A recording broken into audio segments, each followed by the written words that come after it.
E este 19 de junho de 2025 é o dia de Corpus Christi, feriado cristão celebrado por milhões de brasileiros. E pelo terceiro ano seguido, Lula, que recentemente se comparou a Jesus Cristo e disse que talvez somente o Salvador fizesse um trabalho melhor que ele, recusou o convite feito pela organização da Marcha para Jesus em São Paulo. Você está vendo aí as fotos. O ato, organizado pela Igreja Evangélica Renascer em Cristo, reuniu milhares de pessoas em um dia de shows, orações e manifestações públicas de fé. Lula foi representado mais uma vez pelo ministro da Advocacia Geral da União, Jorge Messias. No discurso, o chefe da AGU evitou citar Lula, mas repetiu o que disse nos anos anteriores. Abre aspas, Lula criou o Dia Nacional da Marcha para Jesus em 2009, fecha aspas. Também participaram do evento políticos como o governador Tarcísio de Freitas, que você vê aí nas imagens, e o prefeito de São Paulo, Ricardo Nunes, e o ministro André Mendonça, do Supremo Tribunal Federal. Adalberto Piotto, boa noite, seja bem-vindo. Conforme o último censo, quase 27% do eleitorado é composto por evangélicos.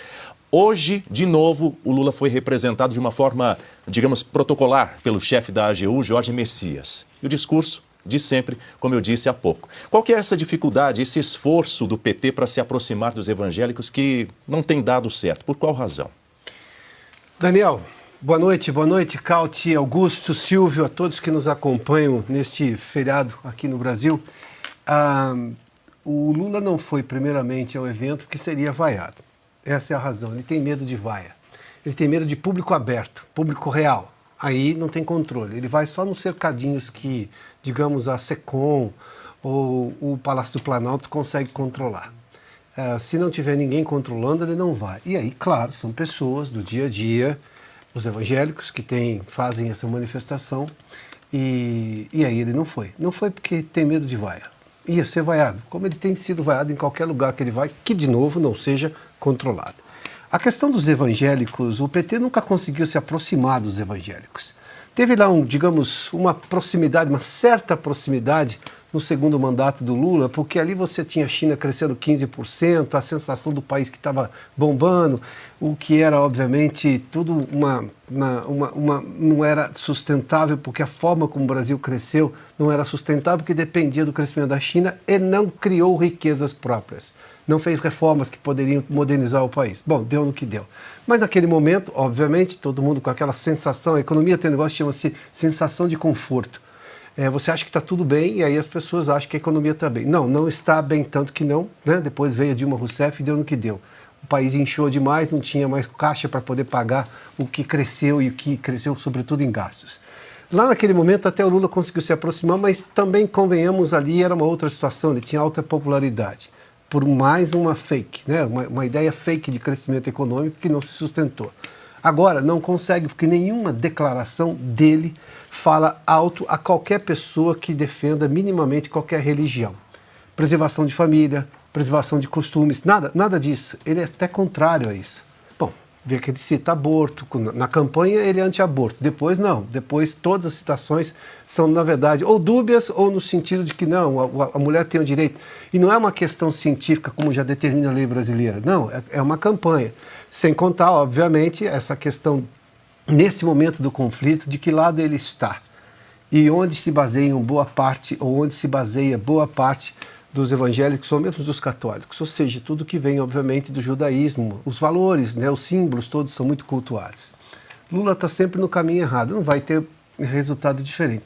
Se você fizer a mesma coisa do jeito errado, você não vai ter um resultado positivo lá na frente. É o que Lula faz em relação, por exemplo, a esse público especificamente dos evangélicos, que sim, são conservadores, mas entendem muito bem de política também. Muito bem, 5h50 agora. Carlo Cauti, boa noite, seja muito bem-vindo. Quero ouvir você também sobre esse tema, essa rejeição do Lula, sobretudo dentro do eleitorado evangélico. Qual é a sua avaliação? Boa noite, Daniel, Piotto, Silvio, mestre Augusto.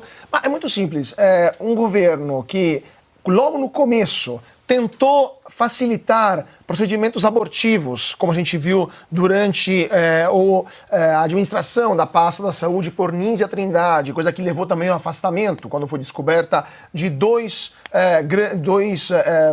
líderes, né, dois responsáveis por departamentos daquele ministério. Estou falando do caso de 2023. Um governo, então, que tenta facilitar o aborto. Um governo que se junta a países que são, por exemplo, ditaduras teocráticas. Um governo que não respeita a liberdade religiosa. Um governo que está indo contra todo e qualquer tipo de regra moral que é zelada, que vamos dizer assim, tentativa de preservada pelos evangélicos. Qual tipo de popularidade pode ter perante esse público que é cada vez mais numeroso no Brasil? Um governo que é cada vez mais hostil a qualquer tipo de regra ética, a primeira das quais é não roubar, né?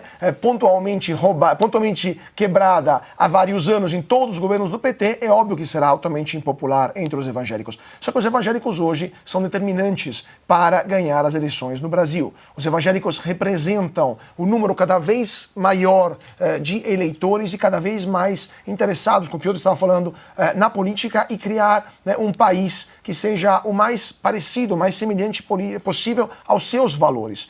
Então, os evangélicos elegem, por exemplo, pastores, os evangélicos acabam orientando também várias políticas. Portanto, o Lula tenta se aproximar de um público sem o qual não terá a mínima chance de continuar no governo após 2026. O problema é que ele tenta fazer isso com um histórico extremamente hostil, né, a tudo aquilo que evangélicos acreditam. Então, nada mais, resumindo, de uma grande hipocrisia do executivo Lula, que mesmo tendo ministros evangélicos, como por exemplo o Messias, ou também a própria Marina Silva, entre outros, não consegue capturar a benevolência dessa fatia, dessa parcela tão grande, tão relevante da população brasileira.